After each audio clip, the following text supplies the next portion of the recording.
अस्सलाम वालेकुम दोस्तों, अज तुहाडे वास्ते माशाल्लाह नागरा बीतल पठ लियांदी ते माशाल्लाह बड़ी क्वालिटी वाली ते वड्डी बिग पाठी ने माशाल्लाह।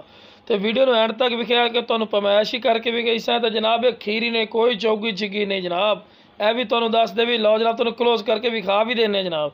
ये लो जनाब, चेक कर सकते हैं, बिल्कुल खीरी, कोई दुंदी चौगी नहीं जनाब, बिल्कुल खीरी पाठी ने माशाल्लाह। तो बड़ी क्वालिटी और चंगे हाइट कद च जनाब।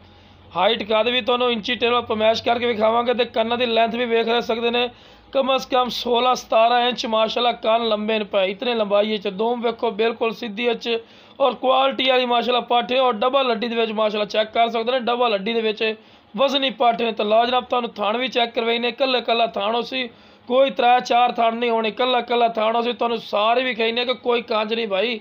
बकरी जड़ना इस टाइम आई खलोती आने मतलब ये भी क्रॉस होने तो बिल्कुल तैयार हुई खलोती है। तो लो जनाब बहुत क्वालिटी वाली माशाल्लाह पाठी ने पई। तो हुण तुहानूं इस तो बाद तुहानूं चारा भी खवा के जानवर नूं विखा रहा है कि तुहानूं भाई पता लगे कि माशाल्लाह सेहतमंद जानवर, कोई टेंशन वाली गल नहीं जनाब।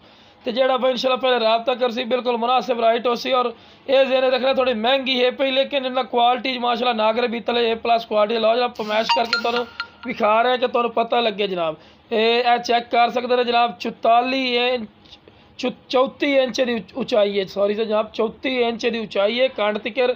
तो इस तो बाद लंबाई अगर नापीए तो तकरीबन यदि जनाब लंबाई बन रही है पई कम अज़ कम कोई 52-53 इंच यदि लंबाई बन रही है जनाब, उचाई से जो सिर तक। तो लो जनाब तो तुहानूं सारी पमैश करके विखाईने जनाब कि तुहानूं पता लग सी कि कितना। लो जनाब पूछल दे मोड़ तक, पूछल नहीं नापा, पूछल दे मोड़ तक आ रही है पई 50 इंच, 50 तो 51 इंच माशाल्लाह यदि लंबाई ने। इंची टेप मार के तुहानूं विखा रहे हैं कि कोई गलत बहन नहीं होनी जनाब। जितनी यदि पमैश हो सी इंशाल्लाह कन्फर्म और 100% कन्फर्म है इंशाल्लाह। तो जेड़ा भाई इंशाल्लाह कॉल कर सी मैं बार बार कर रहा इंशाल्लाह।